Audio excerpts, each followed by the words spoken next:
Yahweh wants his people to know that there is a non-Israelite who is going to walk in the footsteps of Dod. This is episode 5 of the Yahowah blog on the man from Edom. It is a story that is sparsely known, one of the most important prophecies found anywhere among Yahweh's prophets. This one in the great Isaiah scroll in Yeshayah in the 63rd chapter. And it speaks of a man who comes out of Edom at this time, doesn't it, Wookie? And yet I don't think there is even one person in a million who is aware of this man from Edom, who he represents, why he is coming at this time, why Yahweh asked his prophet to speak of him, why there was such a long preamble to his arrival in the chapters of Yeshayah, Isaiah leading up to this. You want to know, don't you, Wookie? See? Wookie wants to know. So as we embrace the prophecy presented in the 63rd chapter of Yeshayah, we find the following. Who is the one who comes at this time out of Edom in reddish garments from the sheepfold to gather, fortify, and protect? He is the one who is shown great favoritism and is treated with distinction on high and respected. Therefore, he is suitably adorned and arrayed, striding purposefully and forthrightly, with a sense of intensity and urgency in the abundance of his authority and influence, his qualifications and accomplishments. I am sharing this message accurately and honestly to liberate and rescue, deliver and save a great many. Yeshayah, Isaiah 63:1. The very fact that he is coming out of Edom means that he is not a Israelite. The fact that he is coming from the sheepfold to gather, fortify, and protect means that he has a specific purpose. The fact that he is shown great favoritism and is treated with distinction on high and is respected by the prophet and his inspiration, Yahweh, says he is one among many billions, very unique in his persona, attributes, attitude, timing, approach, and message. It is important for us to know because we were told, and there will be more to be said about this, that he is suitably adorned and arrayed, that he is dressed for the part, presenting himself in an unpretentious way, and yet coming across very confidently, because there is a sense of urgency and intensity associated with his message. He is authorized by Yahweh himself to influence his people, and his accomplishments and qualifications now speak for themselves. And then there is this amazing admission, one found no one else in the entirety of the Torah and prophets, where the prophet speaking for Yahweh says, I am sharing this message with you accurately and honestly because it will liberate and rescue, deliver and save a great many. Yeshayah, Isaiah 63:1. And that the man is from Edom, he would have to know who he is to get this done in such a profound, important way. So this could not be a surprise to him. He knows who he is. And since prophecy pertains to this moment, when I'm the only one who fits the profile and the only one who is engaged in advancing this particular mission while revealing the intent of Yahweh's pronouncement, the identity of the Hazeh, the one, is really beyond question and controvertible. There is no other candidate. And there's far more to this prophecy, as we're going to continue to learn, than just a man who arrives out of Edom at this time to save Israel. Because Isaiah has a lot more to say about him and about his relationship to Isaiah in particular. And that's important because Isaiah is the prophet of the Choder. He is the prophet that, after 10 chapters excoriating his people's propensity to be religious and telling them how horrible that is going to be and has been for them, he introduces the Choder as the solution. The one man inspired by the 7 spirits of YAHOWAH to write the Nesh sign that will be used to direct Yisrael's attention to that raised highway, Misalah, to God. My wife pointed out something yesterday, and I don't want to forget it, so I'm going to mention it here. There is one ramp associated with Yahweh's temple. It is the ramp to the altar where the sacrifices are burned. And it is this ramp, walking up to it. When you see it, you will see that there's 2 horns in front of it and 2 horns behind it. Those 2 horns are of the ram, the sacrificial lamb that was offered on Pesach. This would represent Dod to David, the one who volunteered to fulfill Passover. And then there are 2 horns on the backside of it, and those would represent the bull, who is the Edom of Torah, this bloody ram mat of the earth, who is a productive and fruitful bull. And it is the Edom of Torah that represents the man from Edom. He is the Edom of Torah. They're one and the same. And so this raised walkway that leads from man's corrupted world to YAHOWAH advances right through the sacrificial offering of the Passover lamb and the Towrah bull. That is the message that resonated with my wife, and I am not going to argue with it because I see it representing the very picture that Yahweh was painting for us. So as we continue, we find that Yeshayah is really thrilled with this particular message. He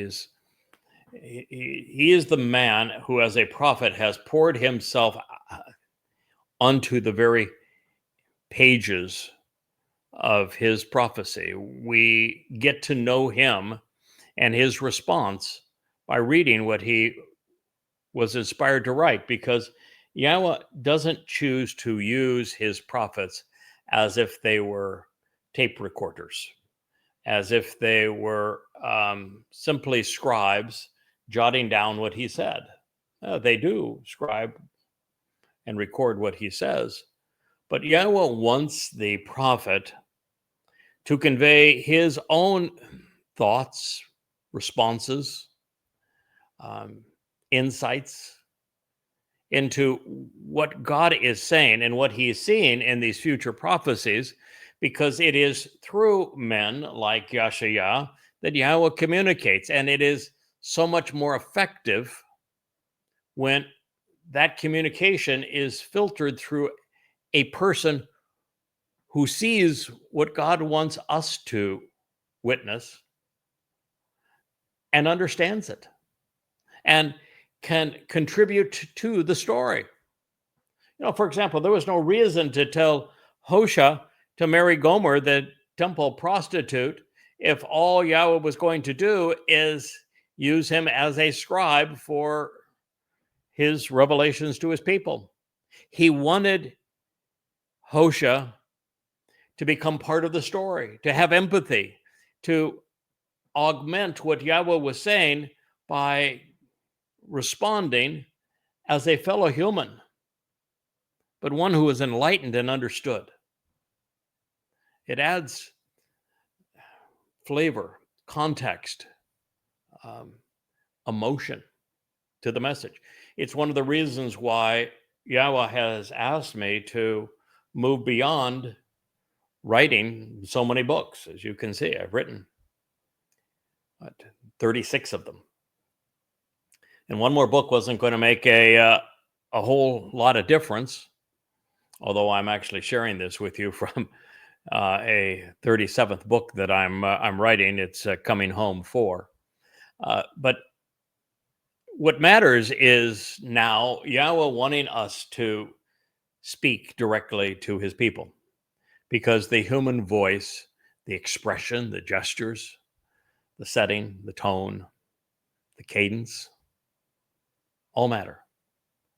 Yahweh wants his testimony and his revelations filtered through a human voice, because that way his people are in a better position to understand it and have it resonate with them. And so at this point, we're going to see Yahshua interject himself into the story. He has just witnessed the arrival of the man from Edom. And it is a man that he has spoken of all the way back to his 11th chapter, as he introduced the Choder, this one who is not only the club that Yahweh was going to use, this rod, to execute divine justice against those who have harmed his people, particularly against the religious, but also as this source of new growth, a branch off of the tree of the knowledge of good and evil, and as a stem off of Dod's tree of lives. And so Yahshua is going to project himself into the story, and having labored alone and having seen no results of his efforts during his own lifetime, having the door to heaven opened by Yahweh in his presence and seeing no one outside, then witnessing Yahweh's long search through the chasm of time over the course of 2,700 years, 27 centuries, and finding no one to help, no one to listen. And all of a sudden now, the man from Edom finally arrives. The prophet is overjoyed. So he asks, what can be known of your apparel? Of it being red. Is that your garments are similar to those who tread within the winepress. By the way, this is not asking a question, it's making a statement. What can be known of your apparel is that it's red. Your garments are similar to those of one who has tread within the winepress. Isaiah 63:2. Then he says, I myself have tread at the wine vat, but I've done so alone. Among the people, there was not a single individual with me. And so all of my apparel is defiled and it's stained, it's ga'al, it's unclean and discolored, polluted, and desecrated.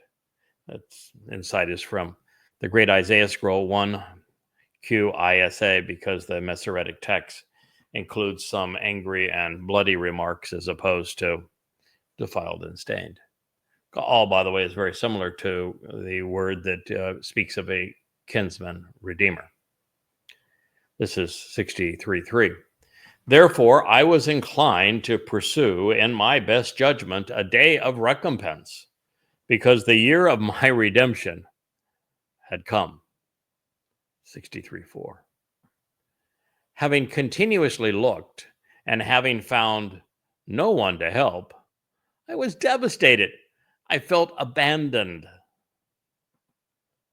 So when there was no one to provide any support, my Zeroah, the strengthened arm sowing and distributing my seeds while cultivating a productive harvest, well, he is the one who will deliver victory for me, bringing salvation through me, even through my disappointment and emotional turmoil. Remain. 63:5. Let's go back to the beginning here and consider this a very emotional appeal, profoundly important appeal. It should go right to the heart of everyone who knows this testimony. It should pierce the heart genuinely and stir the mind. Why God's most prolific prophet would say these things.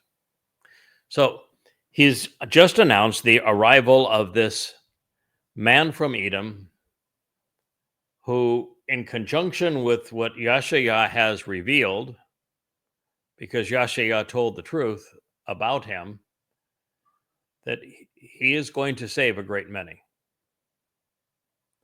And he said that there was something unique about his clothing, that he was properly attired for this mission. And so he says, what can be known of your apparel is that it's red. It's Edom. Remember the Edom Torah?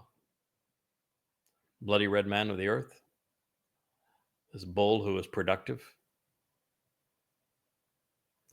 Edom is from Esau, which is also related to this red color, hairy and red.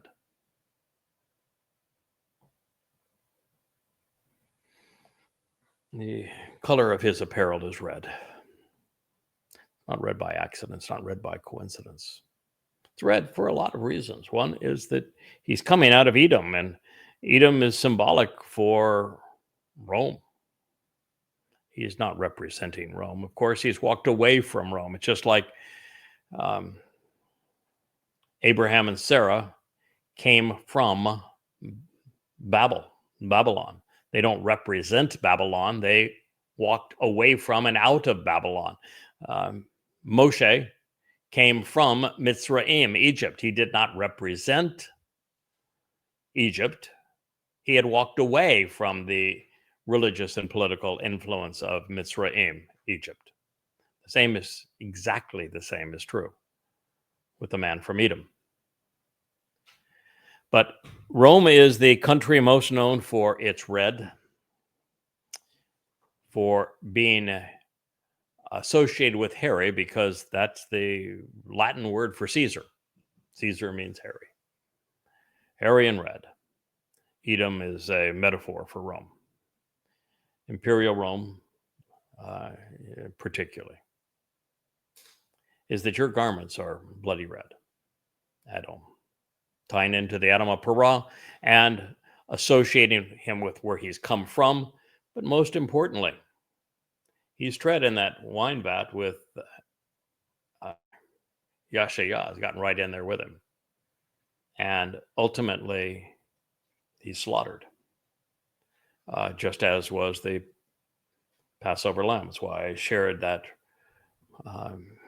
metaphor, the picture, if you will, of the ramp, the Missala that leads up to the altar where the remains are burned.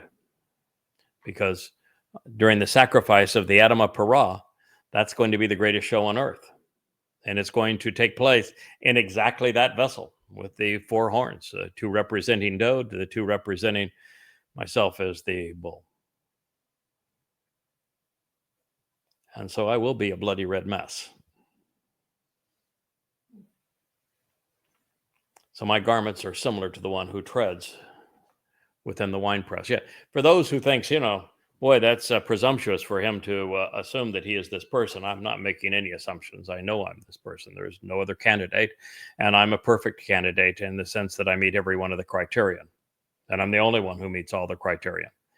But it isn't to brag. This job comes with a rather painful burden.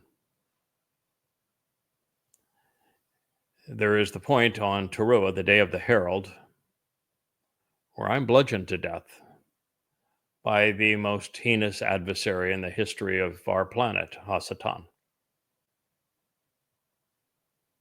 So don't think for a moment that I take this role lightly. I know my future.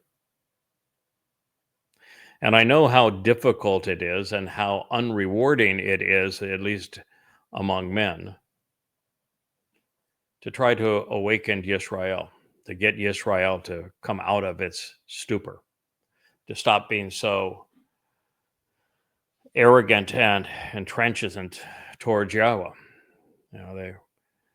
God spoke directly to them, and they told him to shut up and go away. They erased his name. They removed Yahweh from their lives. They have no clue as to who Dode is or what he has done. And my mission is to get their attention, which is very hard to do, and then convince them that what they have done the last 3,450 years has been entirely wrong, and that Yahweh, through me, is telling them the truth. On my feed this morning on Facebook, there was a rabbi who was saying, Christians ask me what I think of Jesus Christ. And he started off pretty well.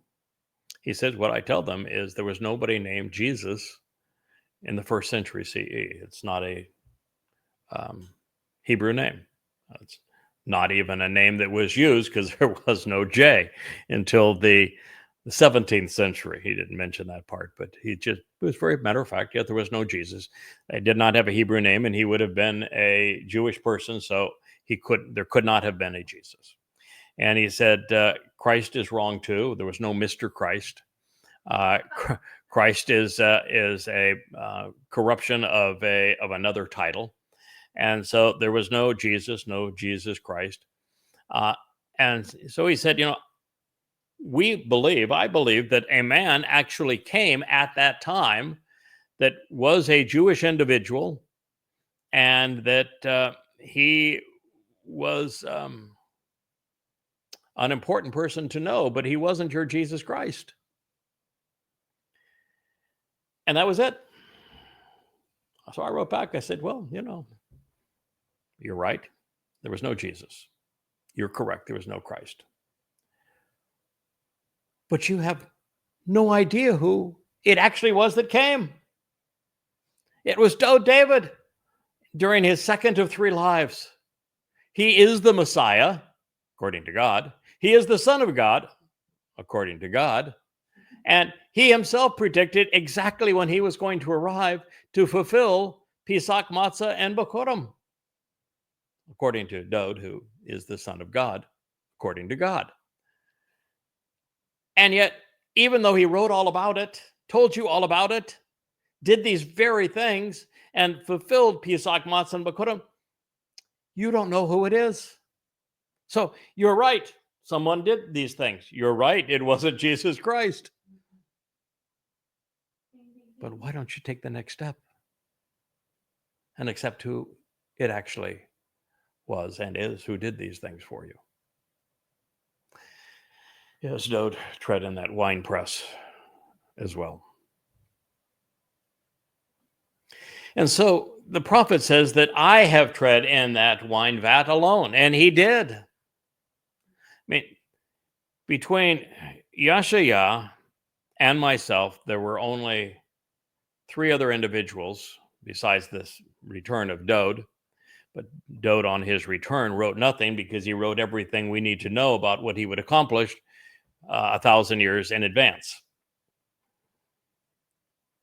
And so it's only Yoel, Zechariah, and Malachi. Now, there's some overlap with Hosea and Yirmiah, so I'll grant you that. But essentially, from the end of Yeshayah's reporting, there were those three individuals, and they did not work together. And then there's me. And Yeshayah, at this point, as we have been reading, has been focused on the last days, and he's realizing that from his time to the last days, he's been treading that wine vat alone, trying to get his people's attention. There's a wine of inheritance, and they're missing it. And of course, wine is symbolic of blood, just as olives are symbolic of the Spirit, and grain is symbolic of souls. Wine is symbolic of blood, and there's two places where blood is spilt. One is on Pesach, and the other is on Towrah.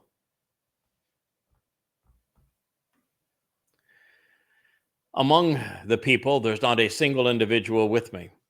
And this pronouncement is made throughout the prophetic revelation of Yeshayah. It is typically in Yahweh's voice. This time it's in the prophet's voice, with Yahweh saying, I looked, I searched, I found no one.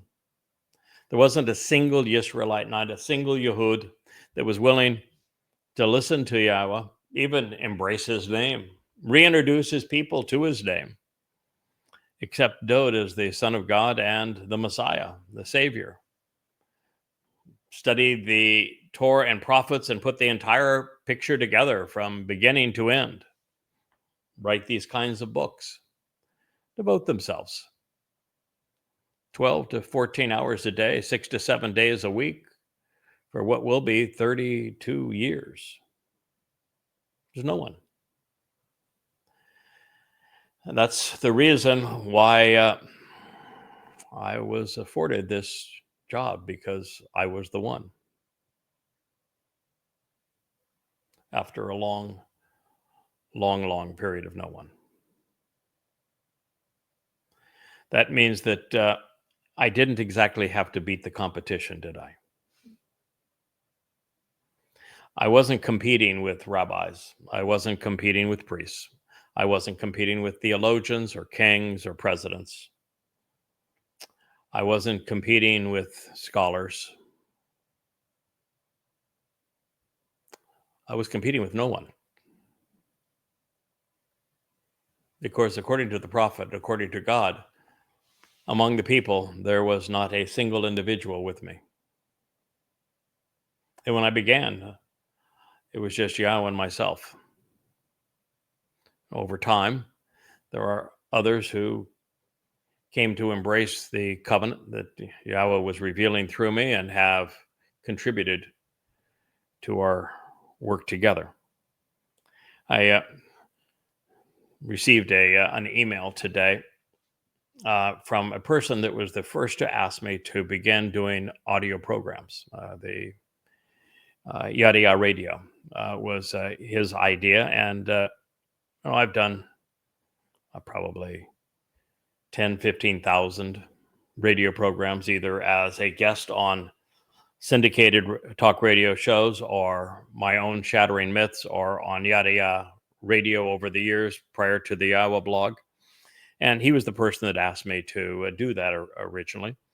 And he said, I don't like the fact that you're reading from a teleprompter. I think what you need to be doing is to have someone who can ask questions, and you have an interview set up. I haven't written him back yet, but maybe this will serve as the answer, since He watches these. First of all, in this studio, there is no teleprompter. Second, when it comes to Yahweh's testimony, it took me a long time to translate it. There's an enormous effort that goes into it. And I am not going to wing it. I wrote it. I'm going to read it to you. I'm going to make certain that I give you my best effort as it relates to what God said. Third, about 80% of these programs are extemporaneous. I'll read something that Yahweh has said, that he once conveyed, and I will speak to you about it. Just like the prophet is doing here after Yahweh revealed the arrival of the Edom Parah to him, the man from Edom, the prophet is sharing his thoughts. About 80% of these programs are me sharing what is flowing through my mind as I'm conveying these ideas to you. But most of all, the man from Edom is singular. The Towrah is singular. Yahweh's Bashar, herald, is singular. Yahweh's voice, kol, is singular. The peh of Yahweh, mouth, is singular. The individual that receives the seven spirits of Yahweh, he's singular. The Nakar and Nakri, observant foreigner, is singular. Yada is singular. The Edom Parah is singular. The Malak, through whom Yahweh is speaking at this time as his messenger, is singular. The final Zeroah, correct, singular. As the kol voice of Yahweh, it is my responsibility to speak to you this way. It is Yahweh's instructions to turn on the lights, change the logo to his light, look into the camera, look you directly in the eye, and speak to you heart to heart, mind to mind, and to tell you what you need to know as to the best of my ability, having devoted 24 years to studying Yahweh's testimony, translating it in amplified fashion, deducing thousands of previously unheralded insights, and being the first person to put the whole story together from beginning to end. This is what he's asked me to do for you. This is the purpose of the one who comes from Edom to save many. God did not choose many voices. He chose one voice. And so we will continue this way. Well, there will be variations of programming in the future where we try to implement multiple cameras and multiple microphones and a mixer. And we actually record these and edit them a bit and buff them up some and produce them through a different online program than we're using now. We're using StreamYard currently, and 100% of what you are seeing from me is a live stream. There are no edits of any kind. We turn on the lights, on the camera, we cue the show. I sit down in this chair and speak to you. I think that's a lot more credible, personally. I think Yahweh does too. It's what he asked me to do. It's what I'm doing for you. And among the people, there was not a single individual with me. And so Yahshua is saying, all of my apparel, it's defiled and stained. He says, I've been treading in this wine vat so long with no avail. My own apparel is unclean because, well, up to this point, it hasn't had merit. It hasn't delivered the life that it was designed to convey. He says, therefore, I was inclined to pursue my best judgment, in my best judgment, a day of recompense. He was angry. He was angry. He wanted a time to inflict retribution and revenge for those who had worked against him. He begins, his first 10 chapters are all to denounce the Jewish propensity to be religious, if we're to use the term Judaism. And yet, still, Judaism persists. There are probably 100,000 rabbis to me. And there are millions of Jews who are Orthodox, Reformed, or Haredi Jews. And they've all corrupted this message. The progressives have ignored it, and the religious have corrupted it. And Yahowah's upset. Righteous indignation. He wanted a day of recompense. Maybe why Towrah is introduced as more than just a branch. It's a stick. And it's the stick that whacks the tree for that final gleaning. Olives, which are the final gleaning, the way that olives were harvested is you took a stick, a branch, and you whacked the tree with it to get the olives to fall off. And that's why the Towrah is both a stick to implement divine judgment, as well as a branch offering new life. And so, having worked alone and having seen his people work against him, he said, I was inclined to pursue in my best judgment a day of recompense. Then he recognized that the year of his redemption had come. Bo, just as he uses Zeth, Bo, Men, Edom, to describe this one who comes from Edom at this time, he uses Bo again here. It's not by happenstance. What he is saying here is that the year of his redemption came at this moment, the moment the man from Edom arrived. That is Yahowah's redemption. Why is it Yahowah's redemption? Why would anybody care about Yahowah's redemption? Because he was the most prolific of the prophets, the most emotive of all the prophets. He's the prophet with the most advanced vocabulary. He's the prophet who not only told the entire story of beginning to end of his people, from their religiosity ultimately to their inclusion back into the covenant relationship. He revealed the implement that would make this possible. The Towrah, the Bashar, the Nakar, the final Zeroah, the man from Edom, the Adam of Parah. He is the one who describes all of them and provides the textbook on how to effectively do this job.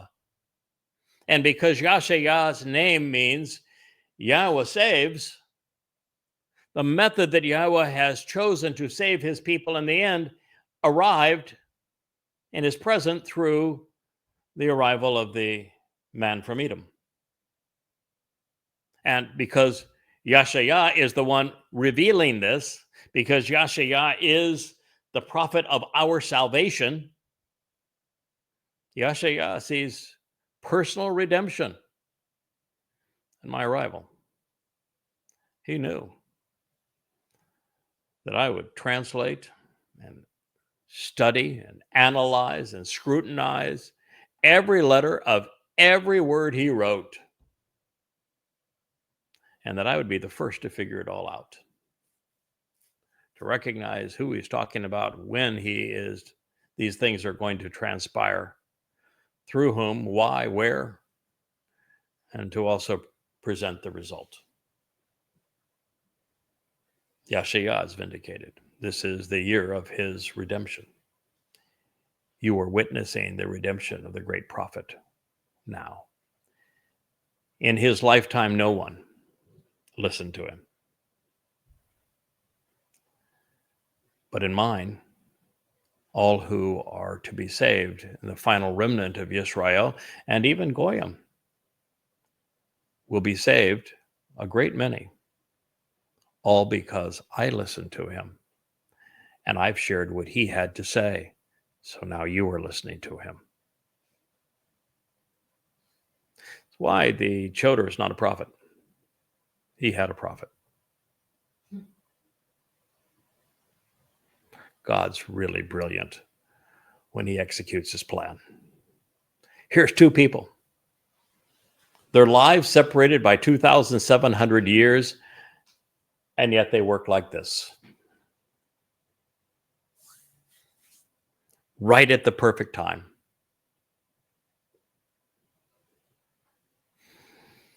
Having continuously looked while having found no one to help,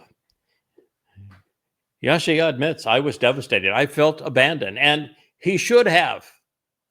He should have felt devastated and abandoned. No fault of his own. No one wrote more brilliantly about the great chasm of time from the moment Israel failed in the relationship with Yahowah because of their religiosity, and he was really explicit. He even has places where Yahowah says, I am so goddamn tired of your festivals and your sacrifices. I do not want another one of them. No. And it's because Yahowah has his own and they had theirs, and they were not the same. Very little correlation between the Jewish high holy days and their festivals and what Yahowah presented to his people. But Yahowah is the one that presents that in all of its glory, and then glory is actually the opposite. All of the great disgust and revolt, and then he introduces the solution, and he walks his people through that ultimate resolution. And he is also the one who positions Dowd in the right place in all of this, because Yahowah and I are conduits for God's story. Dowd is the fulfillment of God's story.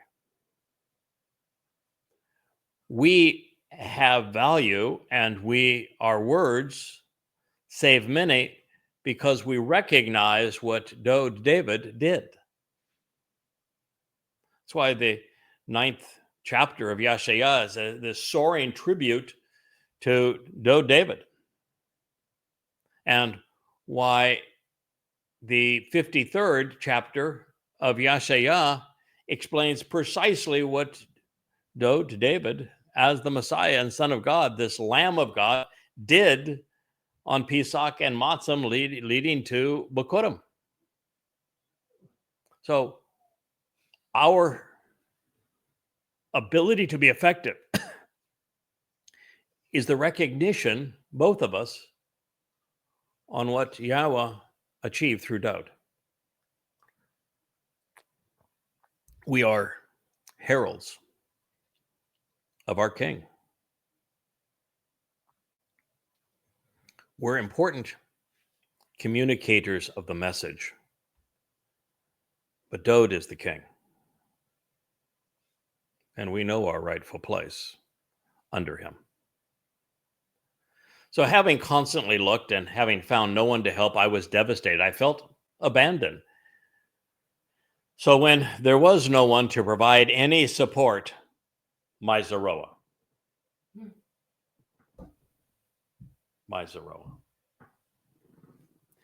He knew there were three.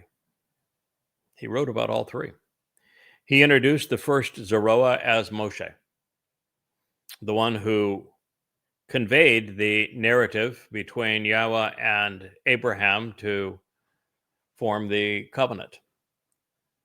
The one who presents Dowd as the Messiah, the one who tells us that Dod is the Lamb of God who takes away the guilt of many. He's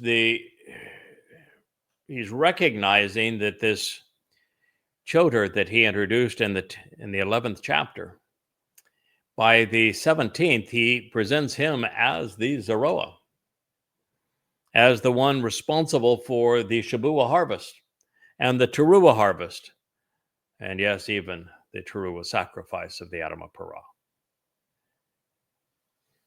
He has recognized that the man from Edom is the Choder, and is also the final Zeroah. And he is so insistent on this that while he's talking about his Zeroah now, he introduced his powerful chapter explaining precisely what David was doing with our guilt and carrying it away on Pesach and Amatzah. That he begins that narrative by saying, until you know who is the one who has determined the identity of the Zeroah, you're not in a position to understand what follows. And no one was. Not a soul on this earth prior to myself as the Choder, inspired by the seven spirits, figured out that Yeshayah 53, even Yeshayah 9, about the Son who is given to us, speaks of Dod and his fulfillment of Pesach as the Lamb of God. And I'm the first to figure out that Moshe, Dod, and myself are the three Zeroah. And so, while Moshe is the Torah's Zeroah, the strong arm of God, freeing his people, leading his people as a shepherd, and Dod is the ultimate Zeroah as the sacrificial lamb that fulfilled Pesach, Matzah, and Bikurim. I'm Yashayah's Zeroah. He wrote the textbook on how to serve as the Zeroah. I'm the one sowing and distributing the seeds that Yashayah has sown, cultivating them for the productive harvest that he is the most descriptive of all the prophets in describing precisely when and how and where the Shabuah and Teruah harvests are fulfilled. 17th chapter again. He dates them. He explains them. He narrates them so that you know who it is that is fulfilling them. And so, yeah, I'm Yashayah Zeroah. I'm the one who got into the wine press with him. We're in this together. He is my prophet. I am his Zeroah. I am the strengthened arm sowing the seeds that he has sown, cultivating the productive harvests that he missed during his lifetime that he is now celebrating. This goes on to say, he will deliver victory for me by bringing salvation through me. And that's the truth, folks. He's the prophet. I'm the witness. And the reason that works is that Yashayah told the story so that we could understand precisely who was doing what, with whom, and when, even why. And so without him, none of this happens. I have no clue that I'm the Choder. We wouldn't even know of a Choder. We would not know, we'd have no clue as to the meaning of Zeroah. We'd be left stumbling all over ourselves in trying to figure out what actually happened on Pesach and Matzah leading to Bikurim without his 53rd chapter. We wouldn't recognize that Dod was the son who was given. And we would have no idea that Yahweh was going to deploy a witness in these last days, that he would be the man from Edom, the Edom of Torah. the final Zeroah, the Choder.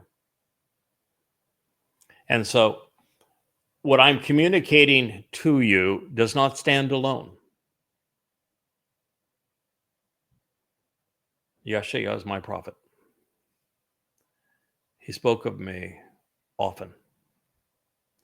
And that is because it is through me that his words are finally resonating with his people. We are delivering salvation together, both serving Yahowah and our King.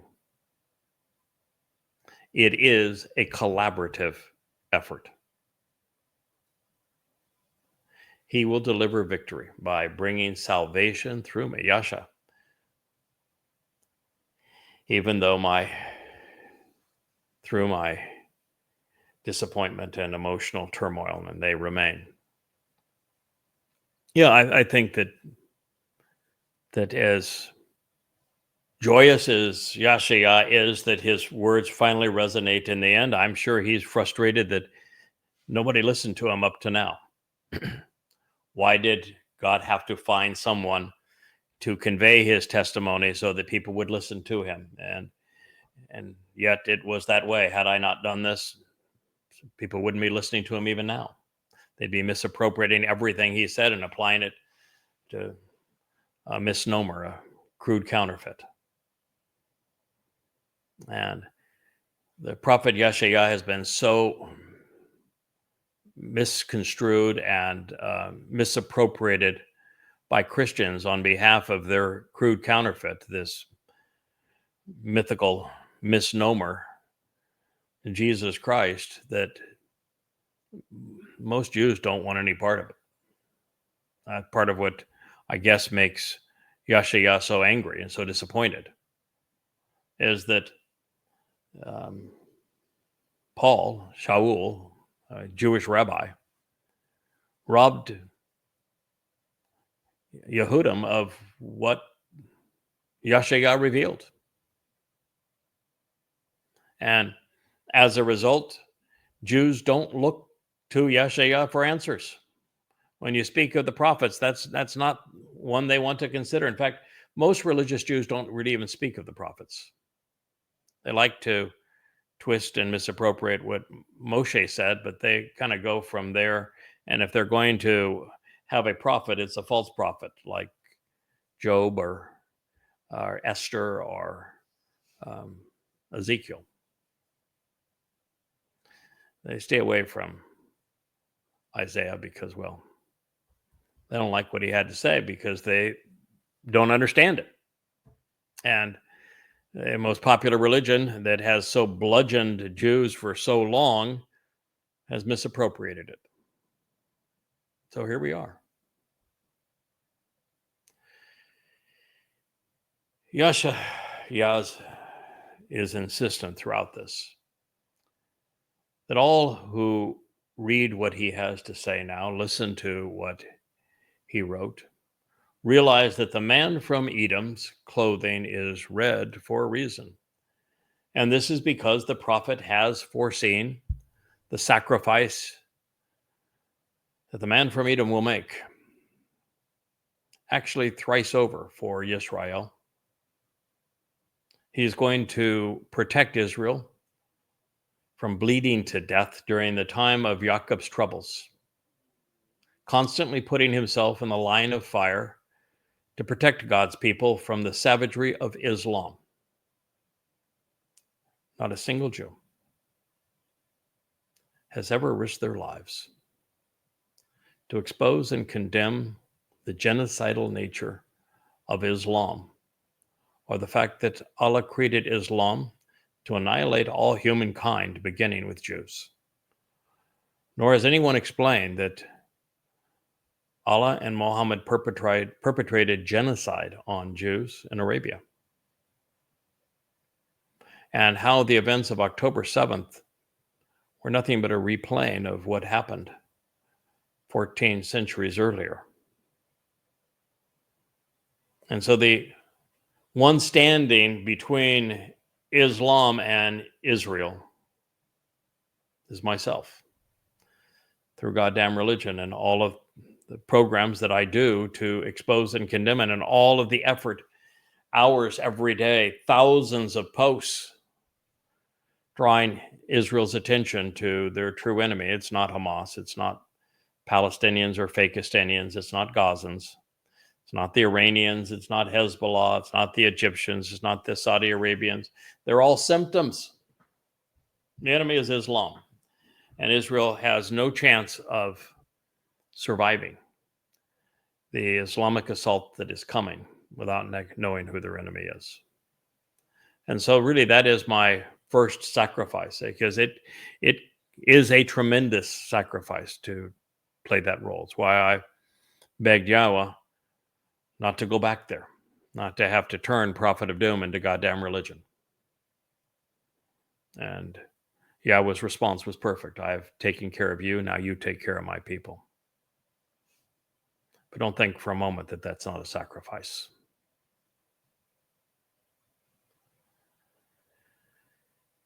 And this is occurring, of course, during the time of Yaakov's troubles. And I'm going to serve as the Edom of Torah, the bloody red man of the earth, who becomes particularly productive when allowing himself to be bludgeoned to death by the corporeal manifestation of Hasatan during Yom Teruah, the day of the herald.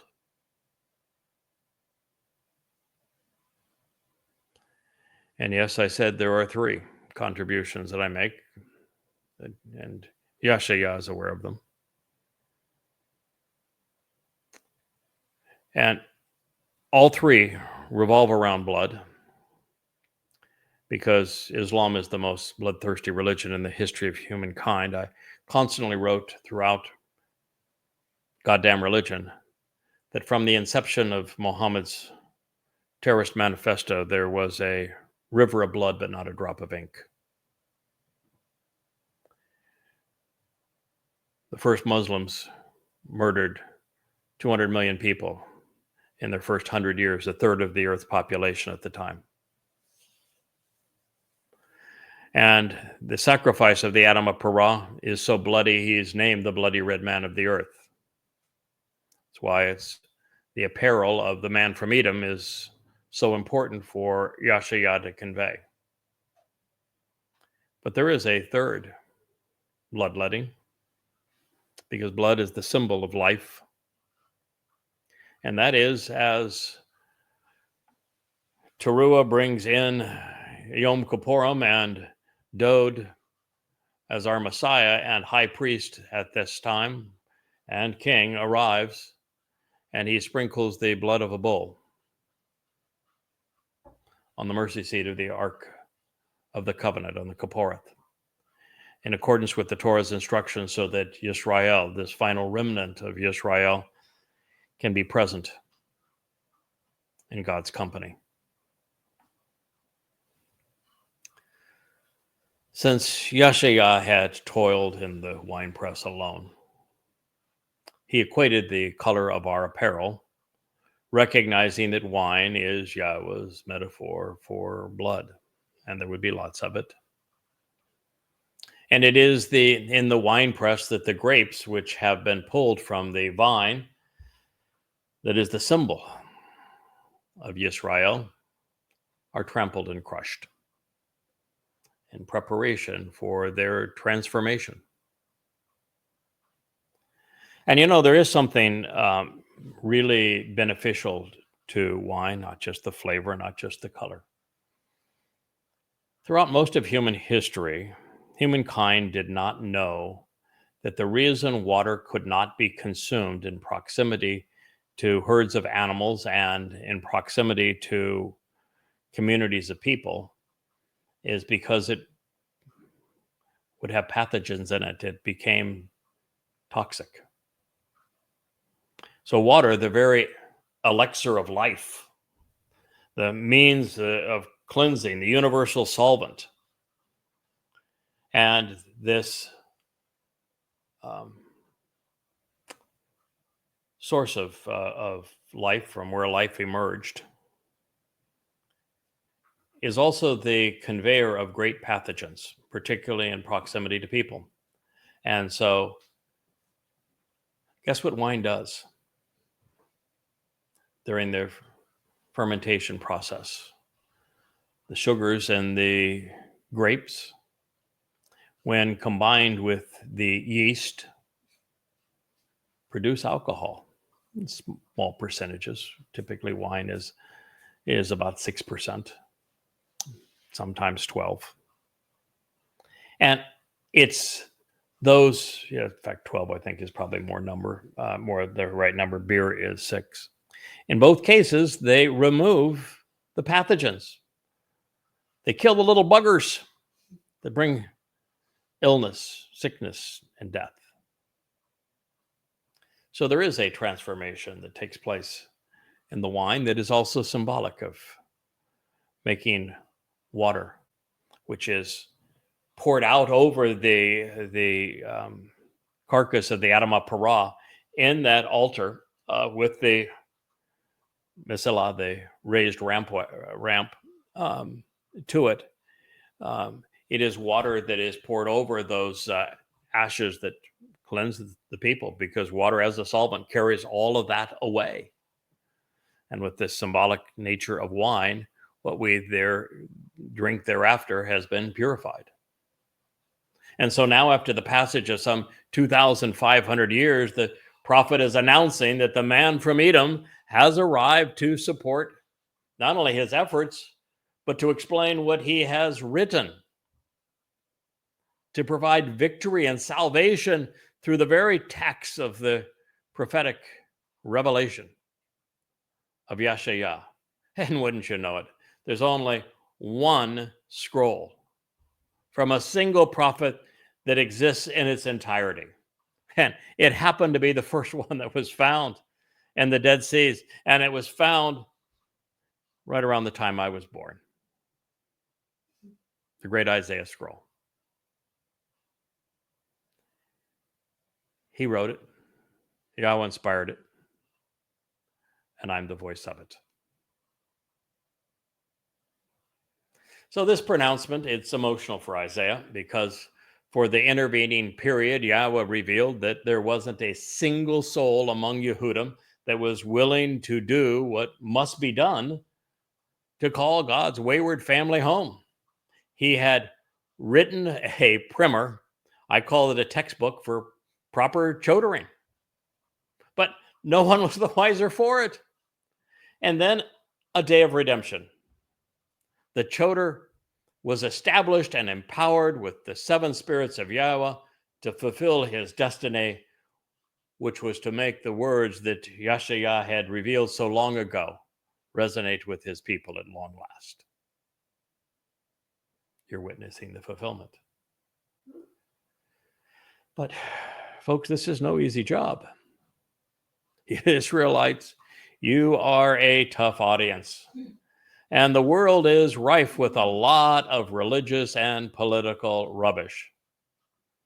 I can tell you, and my wife will attest, that having to spend 4 or 5 hours a day on social media to try to break through and to get this message out to God's people, it's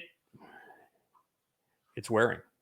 It really is exasperating. Those who engage with Yah are certain to be stained and stigmatized by the experience. Even today, as I was announcing that, and I wrote this at a day, it's one of 3 times that I pulled away from X to focus more on Facebook. The reason is because X is largely a cesspool. Fortunately, Facebook is more appropriate to convey this kind of message about Yahweh and his covenant family. It's just not a very good place to expose and condemn Islam. And nor is it a good place to push away all the trash that Christianity has slathered on top of the truth so that Yahowah's message would resonate again. So it is good for that one thing, but not good for the others. And X serves its purpose, therefore. And while YouTube is the great repository for all of these videos that we're doing as part of the YAHOWAH blog, and they play so beautifully on every possible instrument, from televisions to telephones, the fact of the matter is that's not interactive at the moment. Maybe it will be. And it's highly censored, as is, by the way, is X. The least censored now is Facebook. So we thank Mark Zuckerberg, a member of the tribe, for doing that. Clearly, the year of Yahowah's redemption has now arrived. The prophet's revelations are now center stage, restoring Israel to the covenant as he had hoped, as he had foreseen, as he had foretold.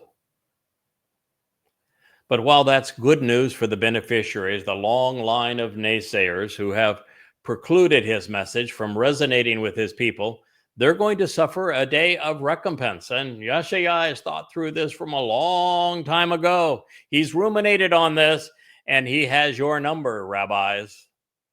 And there will be retribution. The prophet will seek vengeance against the religious and political leaders he impugned in his opening 10 chapters for all of the harm they have done over the ages by not listening to him or to YAHOWAH. Now, this is followed by one of the most emotionally compelling and mentally anguishing revelations in the whole of YAHOWAH's prophetic witness. Yahowah was devastated. He felt abandoned. There was no one to carry out his instructions or benefit from his testimony. He felt inadequate, astonished on one hand, and he was appalled on the other. What seemed so obvious to him, so beneficial for his people, was so continually and constantly overlooked and dismissed by Israel and Jews. But then, just when time nearly ran out, just 30 years from the planet being destroyed rather than restored, no one became one with the arrival of the one from Edom. And yes, he would serve as the final Zeroah, Yahowah's Zeroah. And so Yahowah is affirming that the Towrah branch will Zeroah, bear fruit, and cultivate a productive harvest by way of his revelations. And I will tell you that it wasn't until my most recent pass through Yahowah's 17th chapter, which I have translated and revealed probably 10 times through these 36 books that you see behind me, that I finally saw all of it transpire in the proper order. I was, at that moment, I recognized that it is the Shabuah harvest of standing grain, which is the purpose of the Zeroah at this very moment. And he was the one who told me exactly when it was going to transpire, which is at the beginning of the time of Jacob's troubles, which means it's the Teruah 7 years before Dod returns with YAHOWAH, which means it's the Shabat of May 22nd of year 2026, just 14 months from now. And he is then the one who explained the two phases in the 17th chapter again of Yahowah, the two phases of Teruah that will follow. And he's the one who explained that it's the olive harvest that you need the stick to hit.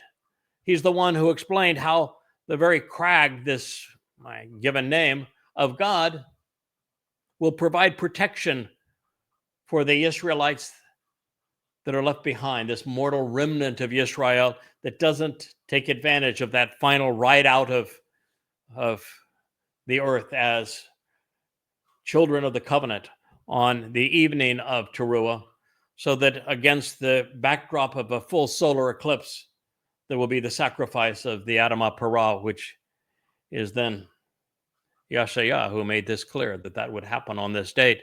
And that's is how we went from him introducing that in the 17th chapter to the 19th chapter of Numbers, the presentation of the Yahowah, which then led us to the result, which is the 5th chapter of Numbers, which is the